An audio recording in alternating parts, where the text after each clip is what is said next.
Pen drive ಕೇಸಲ್ಲಿ HDK ಮತ್ತೊಂದು bomb.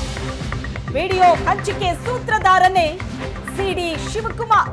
ಸರ್ಕಾರದ ವಿರುದ್ಧ ಮಾಜಿ ಸಿಎಂ ಎಚ್ಡಿಕೆ ಮತ್ತೆ ಮುಗಿಬಿದ್ದಿದ್ದಾರೆ.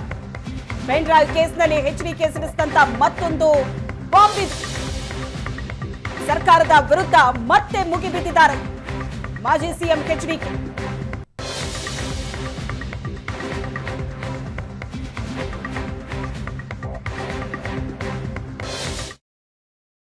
ಡಿ ಕೆ ಶಿವಕುಮಾರ್ ಮನೆಗೆ ಹೋಗಿ ಡಿ ಕೆ ಸುರೇಶ್ ಮನೆಗೆ ಮೊದಲು ಹೋಗಿ ಆಮೇಲೆ ಅಲ್ಲಿ ಚರ್ಚೆ ಮಾಡಿ ಡಿ ಕೆ ಶಿವಕುಮಾರ್ ಬಂದು ನಮ್ಮ ಸಿ ಡಿ ಶಿವ ಅವರು ಆ ಪೆನ್ ಡ್ರೈವ್ನ ಟ್ರಾನ್ಸ್ಫರ್ ಮಾಡ್ಕೊಂಡು ಮನೆ ಒಳಗೆ ಹೋಗಿ ಆಮೇಲೆ ವಾಪಸ್ ಅವನಿಗೆ ಕೊಟ್ಟು ಕಾರ್ತಿಕ್ ಕೈಲಿ ಇದಿರಲಿ ನಿನ್ನ ಸದ್ಯಕ್ಕೆ ನಾವು ಹೇಳ್ತೀವಿ ಸಮಯ ಬಂದಾಗ ಉಪಯೋಗ ಮಾಡೋಣ ಅಂತೇಳಿ ಕಳಿಸಿ ಸ್ಪಷ್ಟವಾಗಿದೆ. ಆ ದೇವರಾಜೇಗೌಡ ಶಿವರಾಮೇಗೌಡ ನಿಮ್ಮ ಡಿ ಕೆ ಶಿವ ಅವರೇ ಹೇಳೋರಲ್ಲ, ನಾನು ಮಾತಾಡಿದ್ದೀನಿ ಅಂತೇಳಿ.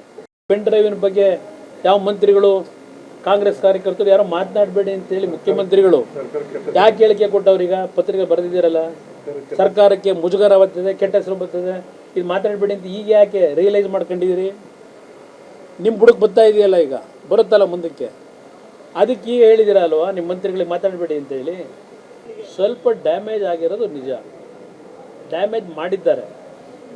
ಡ್ಯಾಮೇಜ್ ಮಾಡಲಿಕ್ಕೆ ಈ ಪ್ರಕರಣವನ್ನು ಇಷ್ಟು ದೊಡ್ಡ ಮಟ್ಟಕ್ಕೆ ಇವತ್ತು ಬ್ರೋದಿ ಕರೆಸ್ಕೊಂಡಿರ್ತಕ್ಕಂಥದ್ದು. ಡ್ಯಾಮೇಜ್ ಮಾಡಬೇಕು ಅಂತಲೇ ಪಾಪ ಅದು ಇದರಲ್ಲಿ ಚರ್ಚೆ ಮಾಡಿಲ್ವ ದೂರವಾಣಿ ಕರೆಯಲ್ಲಿ.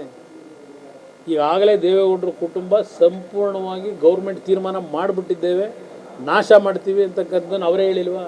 8 ಜನ ಅವನಿಗೆ ಪೊಲೀಸ್ ಪ್ರೊಟೆಕ್ಷನಲ್ಲಿ ಇದ್ದಾರೆ, 8 ಜನಗಳನ್ನು ಅವನಿಗೆ ರಕ್ಷಣೆ ಕೊಟ್ಟಿದ್ದಾರೆ. 1 ವರ್ಷ ಹೇಳ್ತಾರೆ, ಇಲ್ಲೇ SITನಲ್ಲೇ ಇಟ್ಕೊಂಡಿದ್ದಾರೆ ಅನ್ಅಫಿಷಿಯಲಿ ಅಂತಲೂ ಹೇಳ್ತಾರೆ. ಅವನು ಯಾತಕ್ಕೆ ಇವತ್ತು ಅವನ ತನಿಖೆ ಆಗಿದೆ ಅಂತಕ್ಕಂಥದ್ದನ್ನು ಬಾಯಿ ಬಿಡಲಿಲ್ಲ? ಪೊಲೀಸ್ ಕಸ್ಟಡಿಗೆ ಯಾಕೆ ತಗೊಂಡಿಲ್ಲ?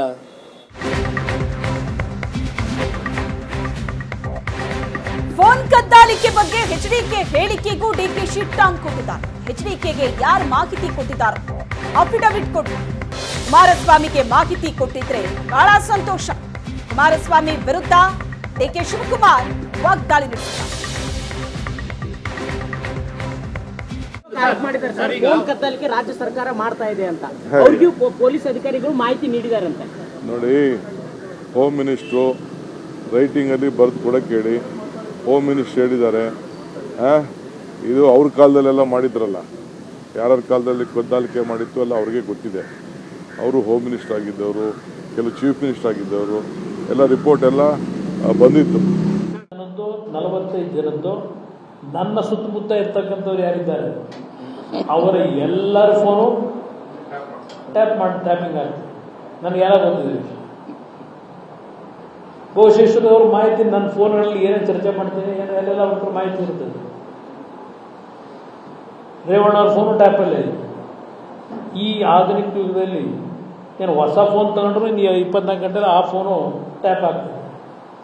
ಸುಮಾರು 45 ಜನದ್ದು ನನ್ನ ಸುತ್ತಮುತ್ತ ಇರ್ತಕ್ಕಂಥವ್ರು ಯಾರಿದ್ದಾರೆ ಅವರ ಎಲ್ಲರ ಫೋನು ಟ್ಯಾಪಿಂಗ್ ಆಗ್ತದೆ.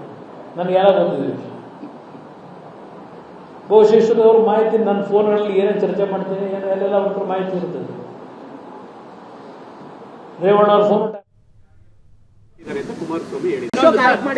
ಫೋನ್ ಕದ್ದಾಲಿಕೆ ರಾಜ್ಯ ಸರ್ಕಾರ ಮಾಡ್ತಾ ಇದೆ ಅಂತ ಅವ್ರಿಗೂ ಪೊಲೀಸ್ ಅಧಿಕಾರಿಗಳು ಮಾಹಿತಿ ನೀಡಿದಾರಂತೆ. ನೋಡಿ, ಹೋಮ್ ಮಿನಿಸ್ಟ್ರು ರೈಟಿಂಗಲ್ಲಿ ಬರೆದು ಕೊಡಕ್ಕೆ ಹೇಳಿ ಹೋಮ್ ಮಿನಿಸ್ಟ್ರು ಹೇಳಿದ್ದಾರೆ. ಇದು ಅವ್ರ ಕಾಲದಲ್ಲೆಲ್ಲ ಮಾಡಿದ್ರಲ್ಲ, ಯಾರ್ಯಾರ ಕಾಲದಲ್ಲಿ ಕದ್ದಾಲಿಕೆ ಮಾಡಿತ್ತು ಅಲ್ಲ ಅವ್ರಿಗೆ ಗೊತ್ತಿದೆ. ಅವರು ಹೋಮ್ ಮಿನಿಸ್ಟರ್ ಆಗಿದ್ದವರು, ಕೆಲವು ಚೀಫ್ ಮಿನಿಸ್ಟರ್ ಆಗಿದ್ದವರು, ಎಲ್ಲ ರಿಪೋರ್ಟ್ ಎಲ್ಲ ಬಂದಿತ್ತು.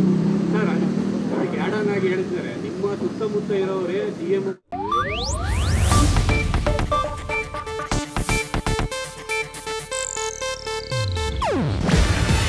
ಇದು ಏಷ್ಯಾನೆಟ್ ನ್ಯೂಸ್ ನೆಟ್ವರ್ಕ್ ಪ್ರಸ್ತುತಿ. ನೀವು ನೋಡ್ತಿದ್ದೀರಾ ಏಷ್ಯಾನೆಟ್ ಸುವರ್ಣ ನ್ಯೂಸ್.